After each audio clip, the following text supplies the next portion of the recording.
एक सौदागर जंगल के रास्ते से गुजर रहा था कि अचानक उसकी नजर एक चीते पर पड़ी जो पेड़ की बेलों में बुरी तरह फंसा हुआ था।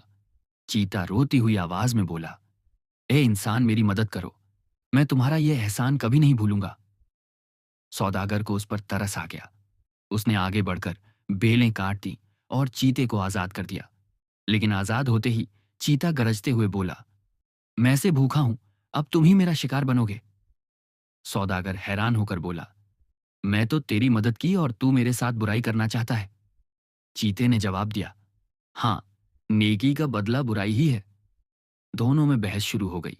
आखिर सौदागर ने कहा, चलो किसी तीसरे से फैसला करवाते हैं, जो वह कहेगा वही मान लेंगे। दोनों किसी तीसरे के पास फैसला करवाने के लिए चल पड़े। कुछ दूर जाने के बाद उन्हें एक गधा दिखाई दिया। सौदागर ने गधे को पूरा हाल सुनाया और कहा, अब तुम ही फैसला करो, क्या नेकी का बदला बुराई होना चाहिए? गधा दुखी होकर बोला, जब मैं जवान था और अपने मालिक के लिए बोझ उठाता था तो वह मेरा बहुत ख्याल रखता था। लेकिन अब जब मैं बूढ़ा हो गया हूं और काम नहीं कर सकता, उसने मुझे घर से निकाल दिया। इसीलिए मैं तो यही कहूंगा कि नेकी का बदला बुराई ही है। यह सुनकर चीता खुशी से बोला, फैसला हो गया, अब मैं तुम्हें खा जाऊंगा। व्यापारी घबरा कर बोला, एक और फैसला करवा लेते हैं, फिर जो वह कहेगा वही मानेंगे। चीते ने बात मान ली और वे दोनों आगे चल पड़े।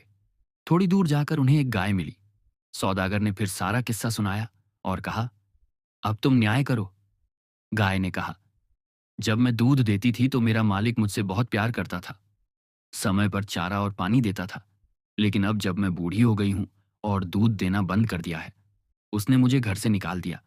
इसलिए मैं भी यही कहूंगी कि नेकी का बदला बुराई ही है। चीता हंसकर बोला, दूसरा फैसला भी मेरे हक में है, अब तुम्हें खाना ही इंसाफ है। सौदागर ने विनती की, बस एक आखिरी फैसला और करवा लेते हैं, फिर जो तुम चाहो कर लेना। चीते ने कुछ सोचकर कहा, ठीक है, मैं तुम्हें आखिरी मौका देता हूं। दोनों किसी समझदार व्यक्ति की तलाश में आगे बढ़े। थोड़ी दूर जाकर उन्हें एक दरवेश मिला। सौदागर ने सारा किस्सा दरवेश को सुनाया और कहा, अब आप ही इंसाफ कीजिए। दरवेश मुस्कुराकर बोले, पहले मुझे वह जगह दिखाओ जहां चीता फंसा हुआ था। जब वे दोनों दरवेश को उसी जगह पर ले गए तो दरवेश ने नरमी से कहा, अब इस चीते को फिर से वैसे ही बेलों में बांध दो जैसे वह पहले बंधा हुआ था, ताकि मैं अपनी आंखों से सब कुछ देख सकूं। जब वह वैसे ही बंध जाए तो उसे मेरे सामने आजाद करना, तभी इंसाफ हो सकेगा। सौदागर ने फिर से चीते को भेलों में बांध दिया। जब चीता फिर से फंस गया और सौदागर उसे खोलने लगा तो दरवेश बोले, रुको, यही इंसाफ है। ये खुद कहता है कि नेकी का बदला बुराई है, तो अब ये भलाई के लायक नहीं, इसे यहीं रहने दो। यह सुनकर सौदागर को दरवेश की अक्लमंदी का एहसास हुआ।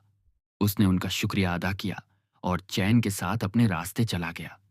चीता बेलों में फंसा रह गया और देर तक सोचता रहा कि शायद नेकी का बदला बुराई नहीं, बल्कि बुराई का बदला बुराई होती है।